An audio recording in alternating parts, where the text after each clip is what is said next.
Okay, I'll just talk really loudly, all right? Okay, I'll start over. Good evening, my name is Heidi Hullenbach. I am with the Department of Environmental Quality. And I work for the Air Quality Division, but I'm also the District Coordinator for the Grand Rapids District Office, so I'm out of the local office.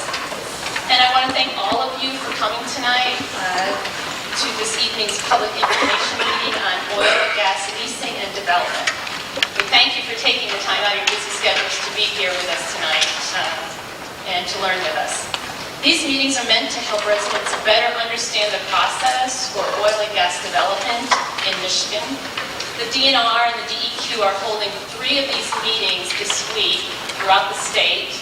They had one last night in Troy, tonight's here in Michigan, and tomorrow night there's one in Traverse City. These meetings precede the DNR's May 9th mineral lease auction. The 3 meeting locations were chosen to give as many residents as possible who live in the affected 17 counties an opportunity to better understand the process and to get answers to their questions. The DNR is not required to hold these meetings, but are doing so to provide as much information as possible to the public. The format for this evening's meeting will be as follows. Tom Holm, who's a geologist with the Department of Natural Resources, Minerals Management Section, will cover leasing policies and procedures. This will be followed by a presentation by Adam Wygant, who is the supervisor of the Permitting and Technical Services Section with the Office of Oil, Gas, and Minerals in the DEQ. He will cover oil and gas regulations for permitting, drilling, completion, production, and abandonment of wells, including hydraulic fracturing. After these presentations are complete, there will be a 45-minute session for DEQ and DNR experts to answer questions. Note cards and pencils are available at the welcome table when you came in. Hopefully people got those. Those will be for you to write your questions on and pass them to the outside. Anytime during the meeting that you have questions, feel free to pass them along, and someone will pick them up and bring them forward to the panel. There will be no public statements or recorded comments tonight from the audience. We will take any and all questions, but they must be submitted on the cards. The point of this style of meeting is to make sure that a few people do not dominate the conversation and everybody has an opportunity to answer or to ask questions. If you need additional cards or pencils, just flag down. Some of the staff will be walking through the room. We will end the Q&A session at 8:30, and at that time, staff will provide a half-hour availability session. And during this time, they'll just be milling about, and you can feel free to talk one-on-one with them, ask questions. Specifically, if you have any site-specific well questions, that's a good time to ask those.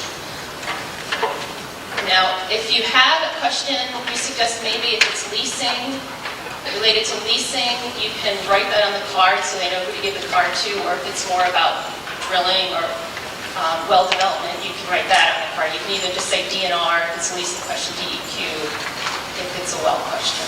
So that might make it a little easier to figure out who should answer the question. We appreciate your attendance this evening, and we hope you find this to be a very informative session. Both the DEQ and the DNR continually evaluate these programs. As such, your feedback and comments submitted on the cards this evening gives important information on the concerns of citizens. So please be respectful and courteous to the speakers, to each other, your neighbors, and understand that anybody who's not able to use proper decorum in this room will be asked to leave. I hate to see that, so please be respectful, and we thank you in advance for your cooperation on this. With that, I would like to introduce Mr. Tom Holm, who's a geologist with the DNR. Thank you.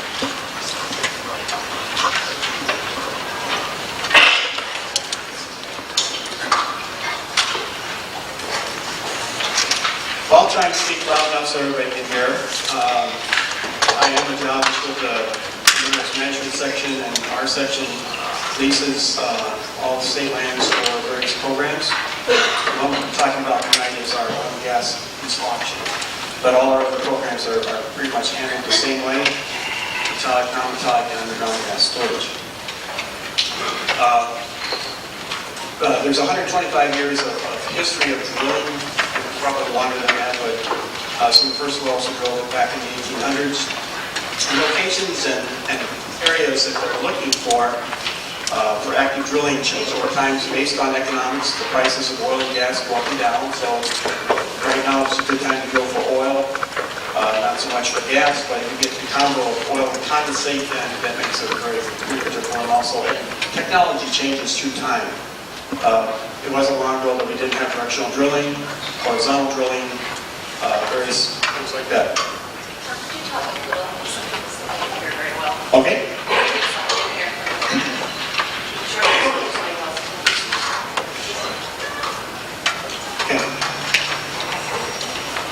Too much feedback. Currently, the state of Michigan is ranked 16th among the producing states in the United States, and we produce approximately 22% of our natural gas needs. So the other 78 to 80% actually get shipped in from either Canada, Gulf of Mexico, something like that. And we're currently 18th in oil production. There are many types of property rights. There are mineral rights, which are the ones that include oil and gas. And these can be sold just like the surface can be sold, and or they can be retained. And the state did retain the mineral rights for many of the parcels that were tax converted, and then we sold the surface and retained the minerals. So we have over 2 million acres of this mineral rights in the state. We hold the oil and gas auctions twice a year. We've been doing oil and gas auctions since 1927. We have a standard term currently of 5 years. In other words, the company has 5 years to do something. And we also have 2 one-year extensions if they agree to our terms. And usually, depending on the area, we will sometimes give them tough terms to accept it. Otherwise, we'll put it in the next auction and let it go out for bid again. The bonus bid for this auction will start at $10 per acre. And this is just a beginning point. We hope there's a lot of activity. Usually one company will nominate some parcels, and another company will nominate some other parcels. There's only areas of interest that the different companies have. So there might be some small competition, but probably not like it was in 2010 when we got up to $5,500 an acre. We also require them to pay rent every year, annual rental. And the biggest amount of money that comes into the state are the royalties that they drill and get a production well. The nominations are primarily put in by the companies, industry companies. They nominate the lands, they have a fee to do that, so that it pays for our looking at the parcels for classifications. And on those parcels where there's a severed surface owner, and we own the minerals, we make them provide us the name and address of those people so that we can contact them and let them know that their property is potentially under lease. Those people then have the right to send us back information on their land that we don't know about, because if we don't own the surface, we haven't been on those lands for many years. A lot of this property was sold back in the 1940s or before, so we haven't been on the property for 60, 70 years. So they may know something about the land that we don't. And so we need to know what that is. And so if they send something in to us, we look at it. When we do our classifying, we go and we look at every single parcel that comes in for nomination to make sure that it's worthy to be leased. And these reviews are set out in a computer system out to the field people, the people that know the areas. We have a natural features inventory, which gives us the threatened and endangered species. So we know where those are located, those that we know about. There's a chance that there's some out there we don't know about. When we find them, we put them on the database. We have the state archaeologist has known areas, and we set those aside, and he reviews all parcels. If the land is, the surface is owned by the military affairs, they have the right to tell us their comments about what's going to be done with the land. Although usually with the military affairs, these are bomb runs where they run planes and drop artillery shells, or they're tank runs, and so we don't usually allow much surface use on those areas because we don't want anybody to get hurt. We also have a lot of minerals underneath the Forest Service, the feds property, and so they also can classify, let us know how they would prefer that we classify their land. And of course, it goes out to the foresters, the wildlife biologists, the fisheries biologists, and the state park and rec people of the DNR. We have 4 types of categories. The non-leasable is where we will not lease that property. A number of years ago, we were not allowed to lease under the Great Lakes bottomlands anymore for directional drilling. So that's an example of something that we aren't going to lease. Leasable non-development are parcels that there is no surface disturbance. All the park and rec lands, so all the state parks and all the rec areas are off limits to any surface disturbance. Leasable development with restriction are where there might be a restriction like perch and warbler, a bald eagle, or something like that. So there's certain time periods or certain areas of the parcel that are not to be used. And leasable development is the standard. It's upland and open for development. We also have in our leases that you have to be 1,320 feet or a quarter mile away from any stream or lake. No drilling closer, and there's no drilling in wetlands.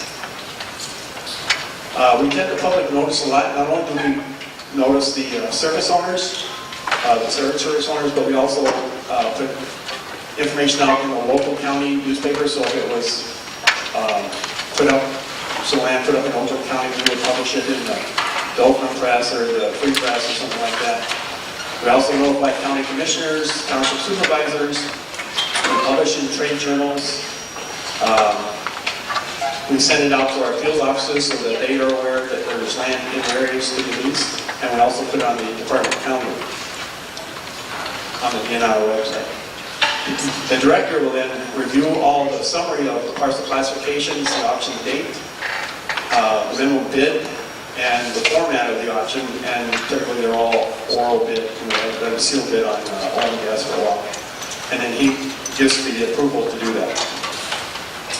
And we send the catalogs out. Typically they're very limited because they're expensive.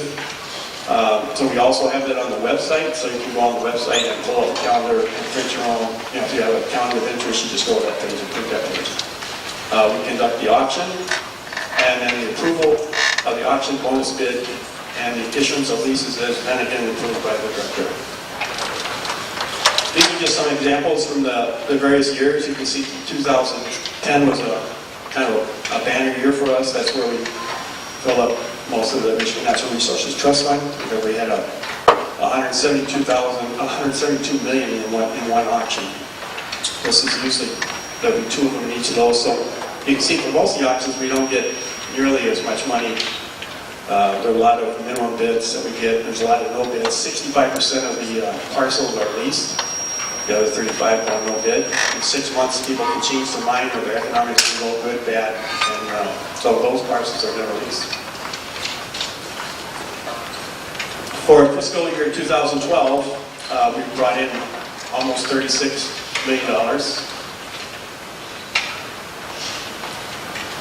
And where does the money go? The money before went to the Michigan Natural Resources Trust Fund.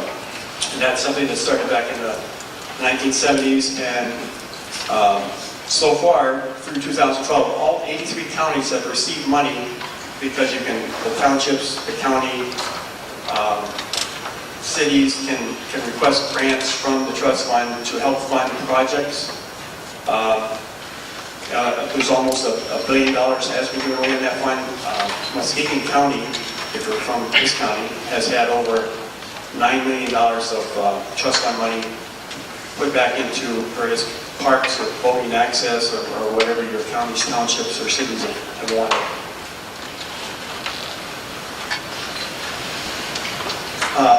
Currently, because we capped out the trust fund, we now put the money into the state park endowment fund, and this money is then used to help update the state parks. You know, after a while they get run down, and so they build new facilities, better campgrounds, that kind of stuff. So it's all being used by the people who come into the state to use the state parks.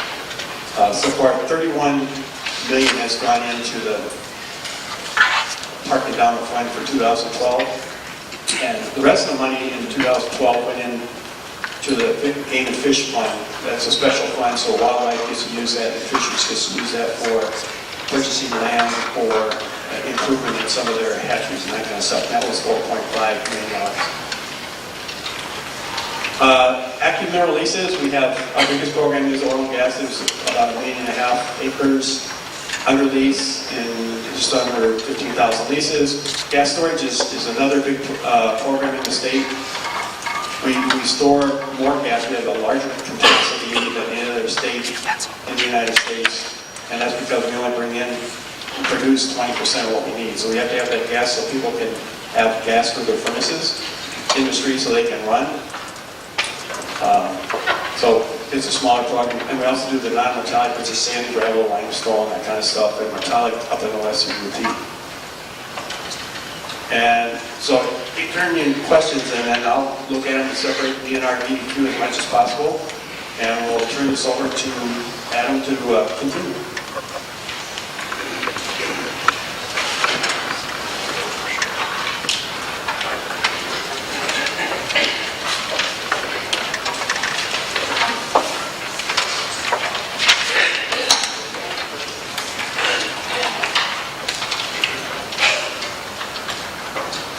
Can you all hear me all right?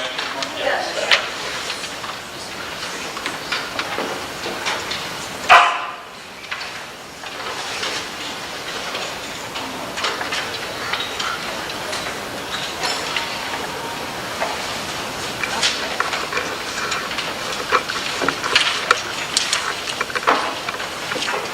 Okay, thanks, Tom.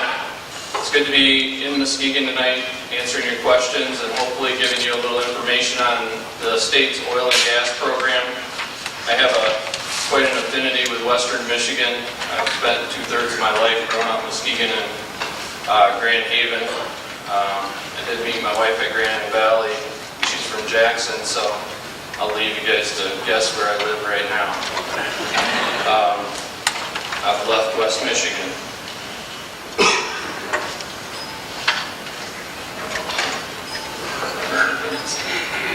Here we go. Michigan has a long history of oil and gas development. Tom says 125 years. We have well records going back to 1925. From 1925 to present, we've had 60,000 wells drilled in this state.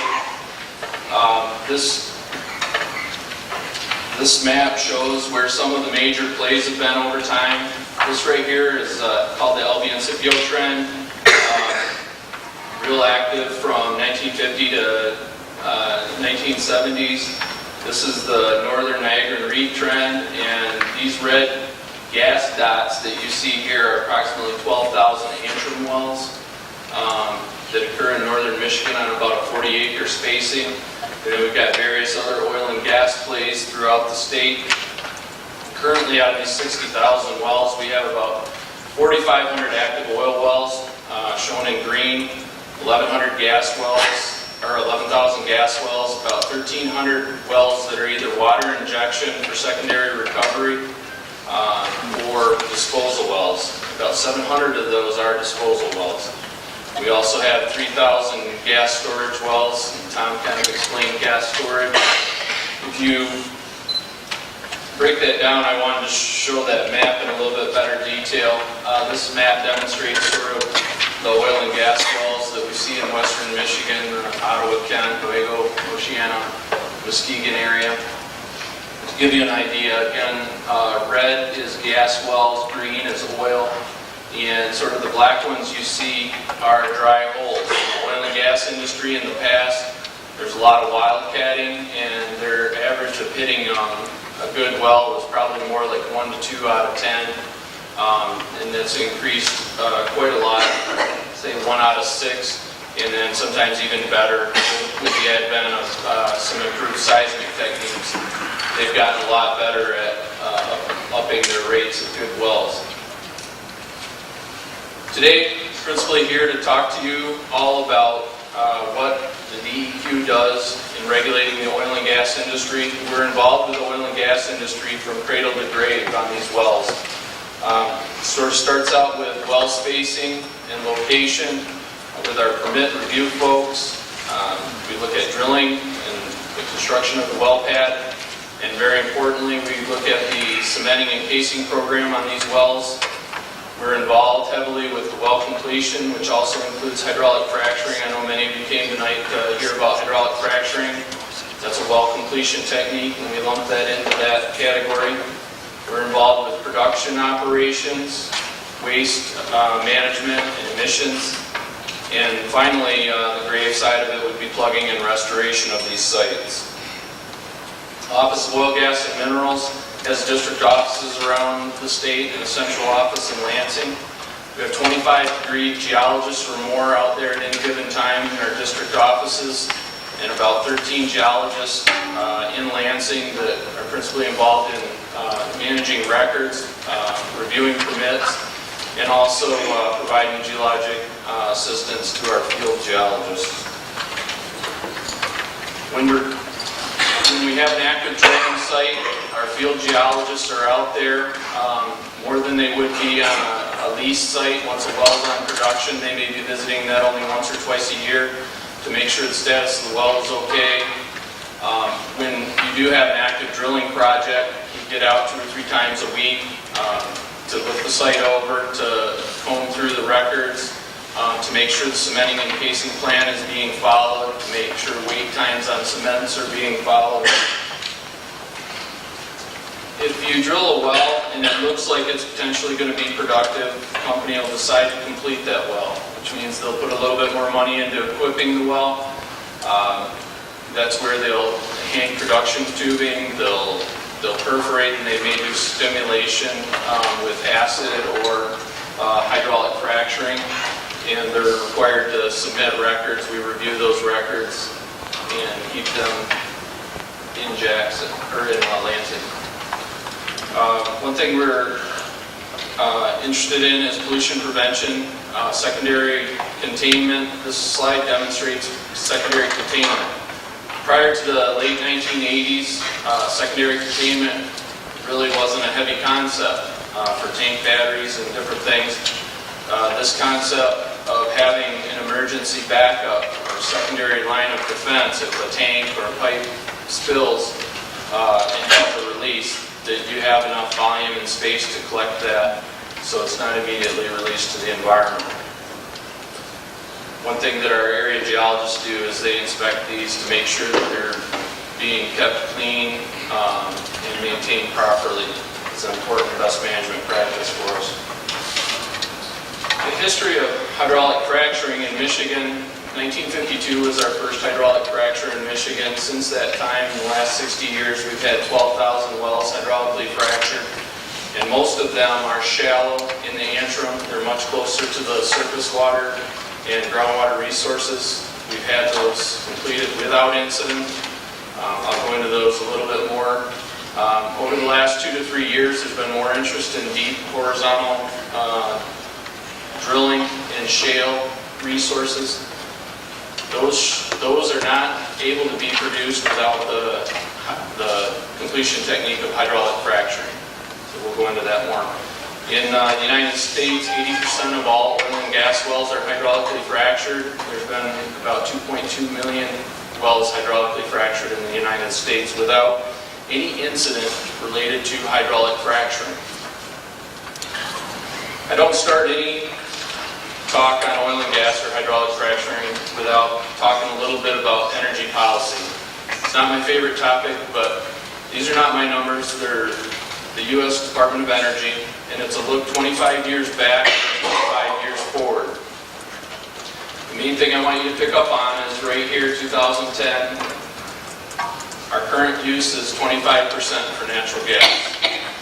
In the portfolio 25 years out, natural gas is still going to be predicted to be 26% of the U.S. energy portfolio. We can kind of squabble about what part of the biofuels and renewables are going to play, but the trends are that sources such as coal and nuclear are slightly decreasing. Renewables and alternative